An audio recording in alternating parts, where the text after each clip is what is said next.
Even looking back now, like I signed a record deal after all this time. Some people don't even last up until that point. Like I could have very well have quit and not seen that reward. Hey everyone, it's Sacha and I'm here on the High Notes, and today I'll be talking about my record deal.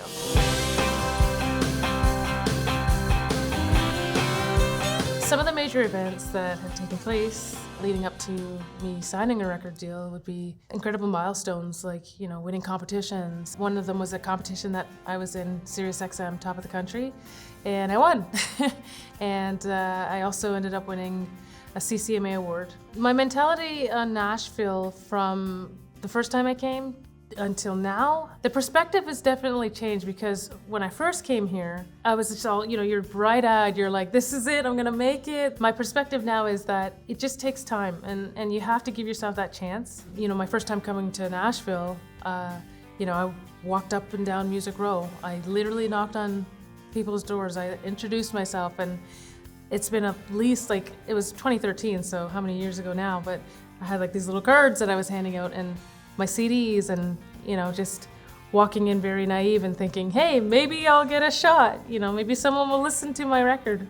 Things don't happen right away, and that's just one thing that I've noticed and that I take with me on this journey, is that you really have to be in it for the long haul. Because I played at the open mic at the Bluebird Cafe. I totally bombed.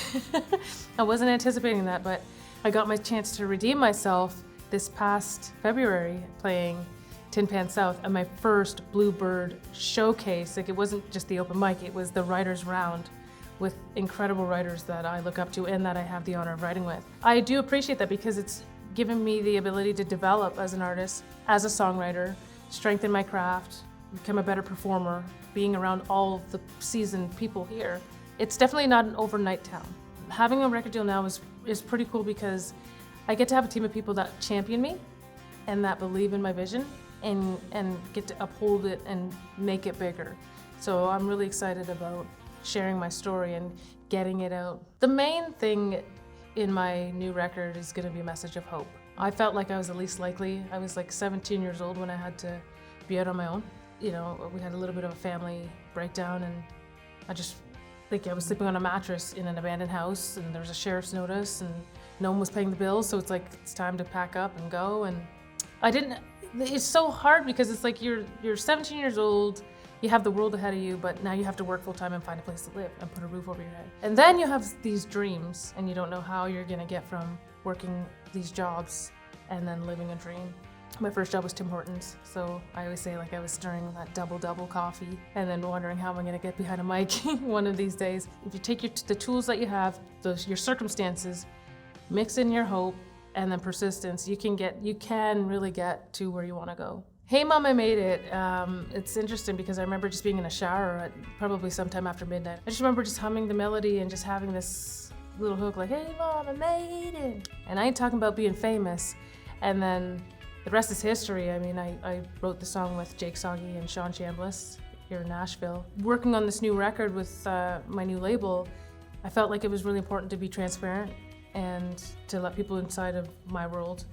And so I felt like this song, Hey Mom, I Made It, was the good first step to make, because it's not about signing the record deal, but it's about that 17-year-old who had to find a place to live, work full time, and somehow, through all the odds, make her way to her dream. That's what the story's about. Anyone that feels like they're the least likely to be able to achieve their dream, or they feel like they're disqualified because they come from nothing, they have dysfunctional families, or they don't have anything or any tools or see any way to get there, I feel like there's always a way. Making it looks different for everybody. And that's the message of the story. I loved touring with Maddie and Tae. That experience was a dream come true. We got to tour all across the US, and they're just great energy, lovely, really sweet girls, very talented. I have been a fan of theirs since Girl in a Country Song. And the fact that I got the opportunity to go on tour with them, I think I have to think back now, wow, did that actually happen, Just watching them achieve their dreams, and then me also being able to do that alongside of them. It's nothing's impossible. I got to walk the red carpet at the CMA Awards for the first time last year. It's just another bucket list of things to come true. Like, who would have thought, you know, that 17-year-old girl who was, you know, in an abandoned home is getting to walk the red carpet of the CMA Awards. It's like, it feels like a Cinderella story or something like that. But CMA Fest this year has been pretty cool. I got to play Chiefs on Broadway. Everyone is everywhere. People are so here for it. It's just the country music fan base on steroids. And so the showcase went really well, and then I got to perform on the spotlight stage. That was fun. And what surprised me the most was the meet and greet after at Fanfare X, and all the people that actually came to say hi. That really moved me, because it's like, you know, that's all I want to do is be able to connect with people. Like, that's the whole reason why I do this. So to see people waiting there's a lineup waiting for me, really put into perspective that, you know, this is why I'm here. This is what I'm doing this for. Those are my high notes. Thanks to CMA for having me. And make sure you like and subscribe for more.